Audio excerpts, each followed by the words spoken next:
Meskipun saat ini keberadaannya nyaris terlupakan, tetapi entah kenapa saya masih tetap yakin kalau kemunculan Nidai Kitetsu di negeri Wano bukan hanya sebagai cameo tanpa plot cerita sama sekali. Fakta bahwa pedang yang Luffy temukan di rumah gubuknya Hitetsu tersebut merupakan salah satu dari 21 Owazamono, saya rasa sudah cukup menjadi bukti bahwa pedang ini kelak akan memiliki peran yang cukup penting di dalam arc Wano. Karena menurut logika saya, Eiichiro Oda tidak akan serta-merta menjelaskan kalau pedang ini namanya adalah Nidai Kitetsu, salah satu dari 21 Owazamono, dan merupakan sebuah pedang terkutuk jika dia tidak sedang merencanakan sesuatu yang besar untuk pedang ini. Eiichiro Oda bisa saja membiarkan pedang ini terus muncul tanpa nama dan membiarkan para fans terus menebak-nebak, kemudian hanya menjelaskan spesifikasinya via Vivre Card Databook atau via SBS.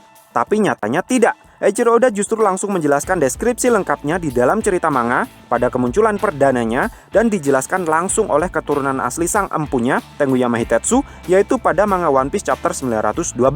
Sehingga saya rasa meskipun saat ini posisi Nidai Kitetsu sudah dikembalikan ke rumah Hitetsu lagi, di Kuri, sementara posisi orang yang paling dicurigai akan menjadi pemakainya, yaitu Roronoa-Zoro, sedang berada di Onigashima, tetapi saya masih yakin akan ada banyak jalan bagi Nidai Kitetsu untuk bisa tiba-tiba ikut nimbrung dalam pertempuran di Wano.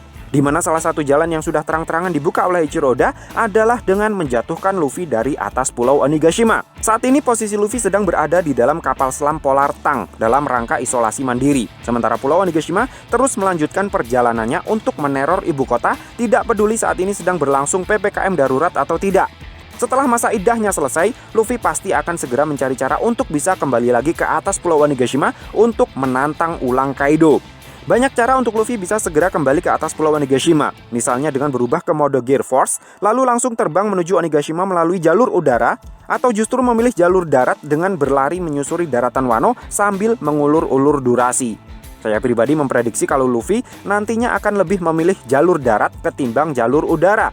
Ada banyak alasan untuk masalah ini selain untuk mengulur-ulur durasi cerita. Salah duanya adalah untuk napak tilas amarah Kozuki Oden pada manga One Piece chapter 968 dan untuk mampir mengambil Nidai Kitetsu tadi. Jadi menurut logika saya, nanti akan ada momen di mana Luffy berlari dengan penuh amarah menuju Flower Capital sambil teriak Kaido! Lalu mirip seperti yang pernah Oden lakukan, dia akan melompati jembatan penghubung antar kota antar provinsi yang sudah dihancurkan oleh anak buahnya Orochi sebelum pertempuran dimulai dulu. Pada saat melompat jembatan inilah, sinar bulan purnama akan menyorot tubuh Luffy hingga membuat siluetnya tampak sangat mirip dengan siluetnya Nika, sang dewa matahari yang ada di kepalanya Huisbu di chapter 1018 kemarin. Bentuk siluetnya Luffy akan terlihat sangat mirip dengan Nika karena Luffy adalah manusia karet, sehingga tangan dan kakinya bisa melengkung mulus seolah tidak memiliki sendi, persis seperti gambar Nika yang ada di kepalanya Huisbu. Nah, dalam bayangannya Huisbu, Nika sang dewa matahari kan berlari sambil membawa pedang tuh.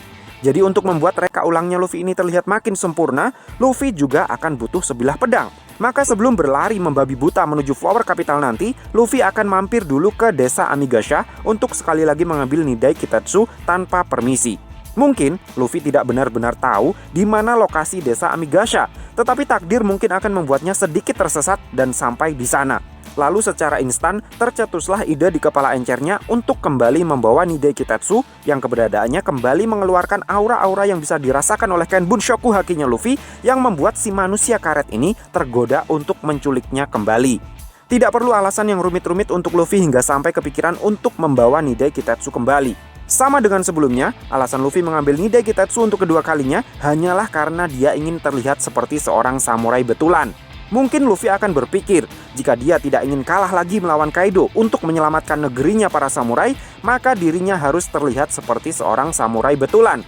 Makanya Luffy butuh Nidai Kitetsu untuk melengkapi kostum cosplaynya agar terlihat sempurna sebagai seorang samurai. Dan mungkin karena berpikir kalau Kaido bisa menang melawannya karena dia menggunakan sebuah senjata, maka untuk bisa menang melawan seorang yang menggunakan sebuah senjata, Luffy juga butuh sebuah senjata. Jadilah dia ambil Nidai Kitetsu sebagai senjata-senjataannya. Terlepas apakah Luffy nanti akan benar-benar menggunakan Nidai Kitetsu untuk bertarung melawan Kaido atau tidak, itu sudah berbeda lagi urusannya. Karena rasanya tidak masuk akal jika Luffy tiba-tiba bisa menguasai jurus-jurus berpedang tanpa kerasukan arwah atau bayangan samurai seperti saat di Thriller Bark dulu.